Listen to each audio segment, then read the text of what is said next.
How we going? Do you like cooking shows? I like cooking shows, and there's a particular cooking show I watch where the host happens to say fuck a lot.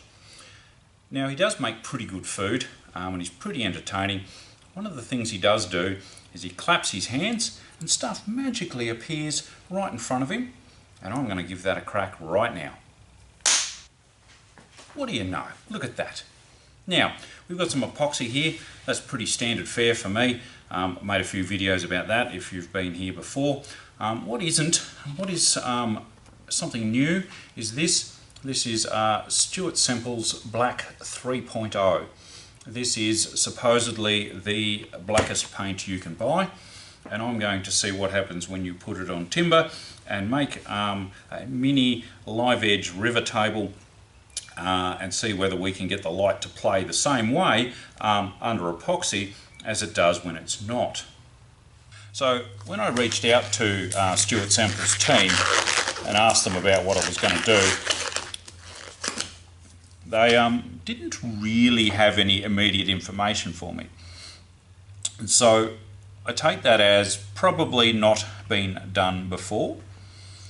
So I read the instructions, watched their little video, had a bit of a think, and for all of the things, I think I'm just going to do it. Now, give it a good shake. Says, shake well, don't feed to kids or animals. I think that makes pretty basic sense. It says apply 2 thin coats. Well, we're definitely going to do one. One of the things that's important from the videos is use a reasonable brush. This thing's quite soft. It's quite large, but it's nice soft bristles. Stuart himself, when he was showing us how to use it, was pretty clear that you want a nice brush, not a rough, coarse, shitty one. I'm not going to pour it into a tray. I'm just going to go straight on. I have no idea what to expect. So we're going to do that. Clean up the excess off of here like this. And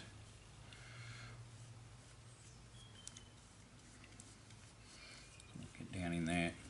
You're obviously going to need a bit more than I put out. What I'm hoping will happen here is, as I do it, the matte nature of the paint will become more obvious over time.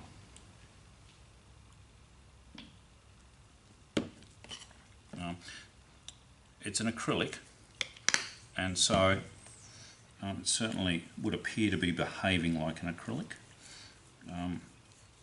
That could present itself as a challenge for the epoxy from a strength point of view. I actually don't know what to expect from there. If we weren't pouring epoxy, we would prep the surface with PVA. However,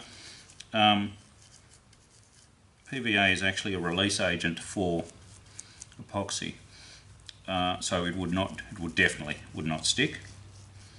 So we're just going to go straight on the raw timber with the product. Now, I don't know if you can see that. What we're going to do here is maybe bring that in. I'm going to watch that for a little bit and just see how that dries, because I think that would be quite an interesting thing.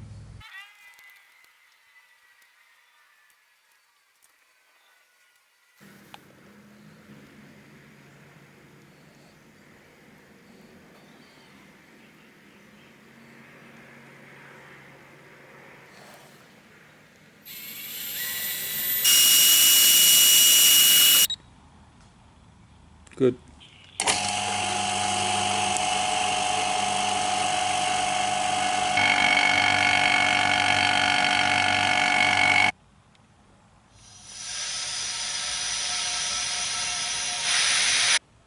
So, for a premium resin, this stuff's a little bit frothier than I would like.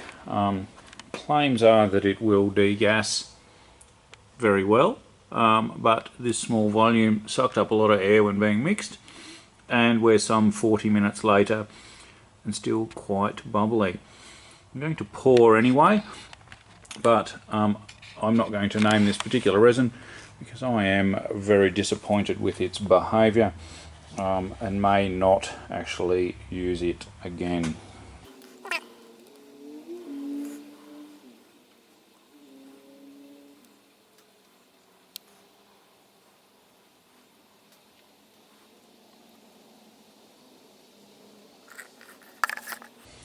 Right, that will obviously run down along the gaps and potentially soak in a little bit. We'll come back at a later date and see whether the frothy bubbles are as bad. So you can colour me impressed. We're about 14 hours, 15 hours after I did the pour, and there is not a bubble in sight, which is what the brand would claim should happen.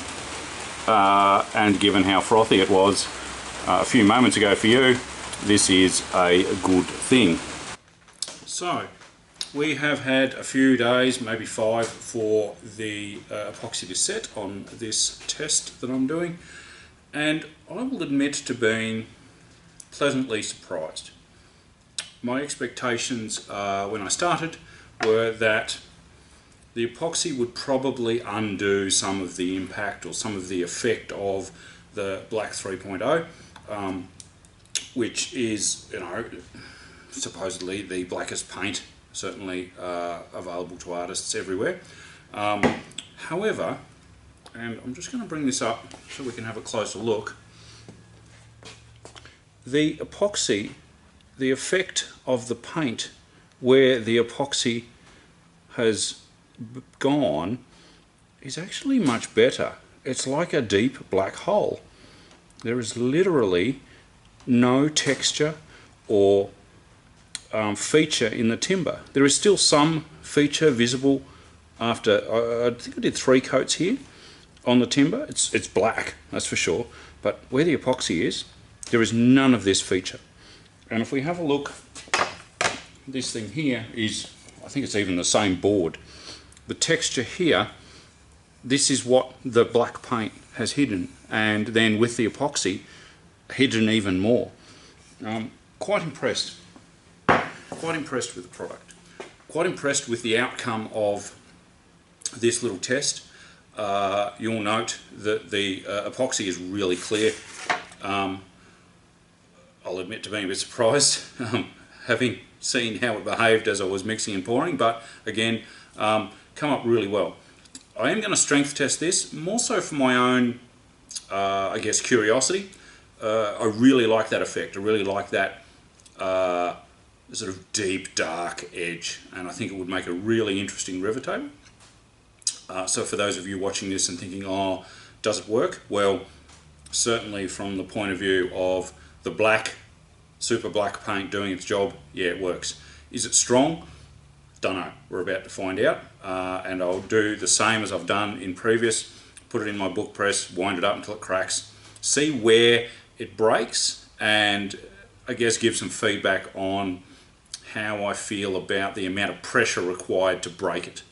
So we'll do that, and I'll be back and we'll see what it looks like. Alright, so we're outside. It's a little windy, so I hope the sound's alright. This is pretty much the same setup as previous times I've strength tested things. We'll chuck it in, we'll see what happens.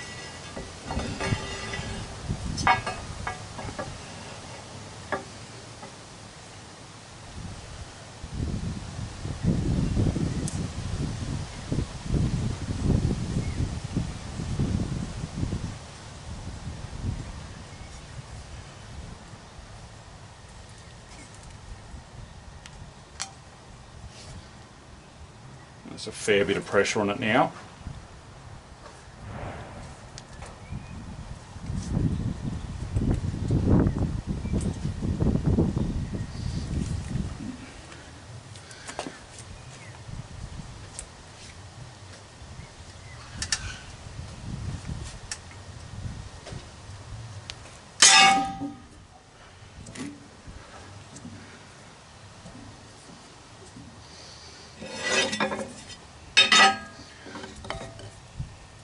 Right, well, let's go inside for an assessment.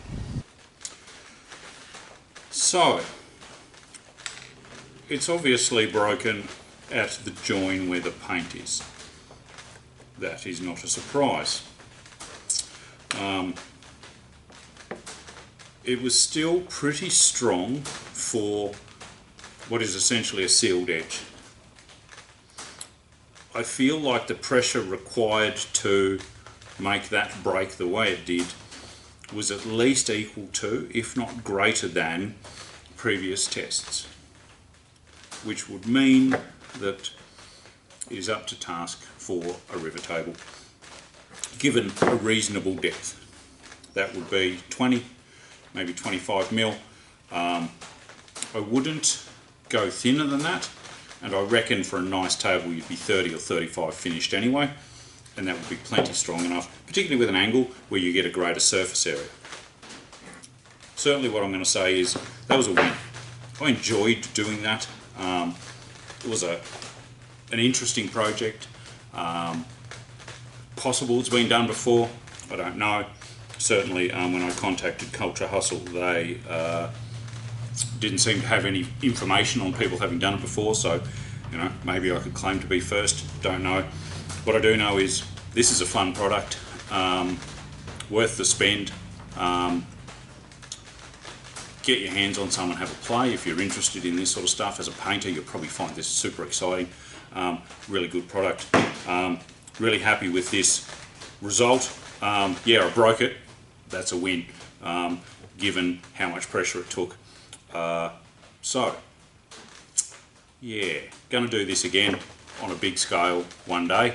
For now, thanks for watching. Chuck me a like, grab a subscribe, so that next time I do something interesting, you'll find out. Otherwise, you take it easy and enjoy the sunshine if you're getting some your way.